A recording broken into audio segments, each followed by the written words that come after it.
Hey guys, welcome back to the channel. In this one we are doing the first requested plane that I have gotten. What? I don't know what you're saying. You're goofy. Anyways, the first requested plane that you guys have wanted to see me fly, and it is the P-40, and I chose to do the E1 variant. So it can also be found in the Chinese tech tree with a little bit of a different skin. It's green. And in the first clip that you guys are going to see, this is actually the plane that MZIH is flying, and the one that most of the time I think he prefers to fly. But anyways, without any further ado, let's cut right into the gameplay and I'll tell you some more about this plane. So guys, to start things off with the P-40, I really feel like it's pretty overlooked, especially since right after it you unlock the cannon stang. And I can attest to this myself since I played maybe 5 or so games with the P-40 before making this video, just because I wanted to get to the P-51s, but we all want to play P-51s, and that's quite alright. Now, the reason I'm making this video is to shed a little bit of light on the P-40, and it's actually a pretty fun and capable plane to fly, although yes, the P-51 is obviously better than the P-40.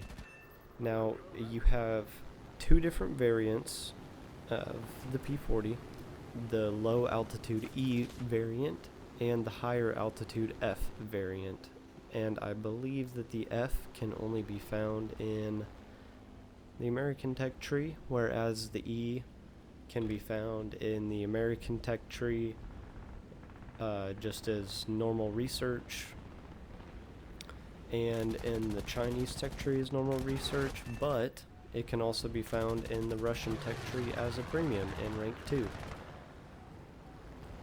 Overall, the plane is pretty good.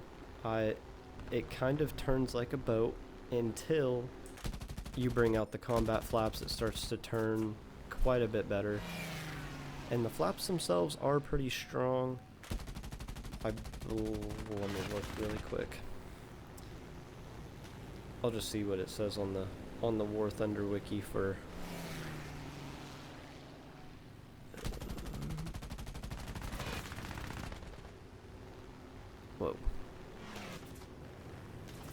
on the wiki for the flap strength here. But I feel like for 2.7 they're pretty strong and can be deployed at fairly high speeds.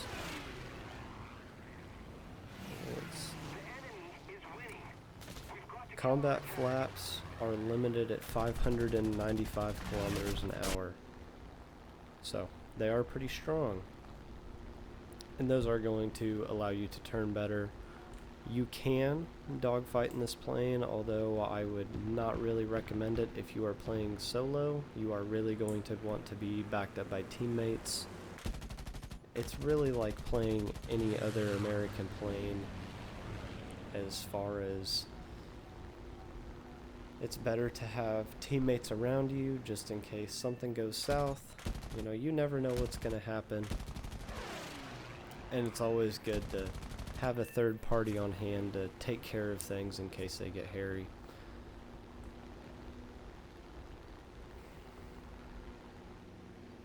What you're about to watch is something I don't like to speak about very often, a mid-air collision with a teammate, but thankfully I did not get the Silver Lion penalty.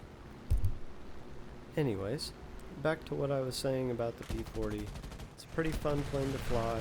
You have I still can't believe I did that. Anyways, you have 650 cals with 1,700 rounds of ammunition, and that will be plenty to last you most of the match, unless you're like me and can't aim and tend to spray and pray a lot. So when I was flying the P40, I did decide to try out stealth belts just for a couple games, and it might be a little bit controversial to say this, but I kind of felt like using stealth belts helped my aim a little bit. In a roundabout way, you do have to kind of guess where you're shooting, but sometimes it does kind of help you to, I think what I'm trying to get at is visualize the target lead like you would have in arcade. But it's still a Browning 50 caliber, and it still lights just about everything on fire: bombers, fighters, strike aircraft, interceptors, and even some tanks. Light tanks, albeit, but can still net you some.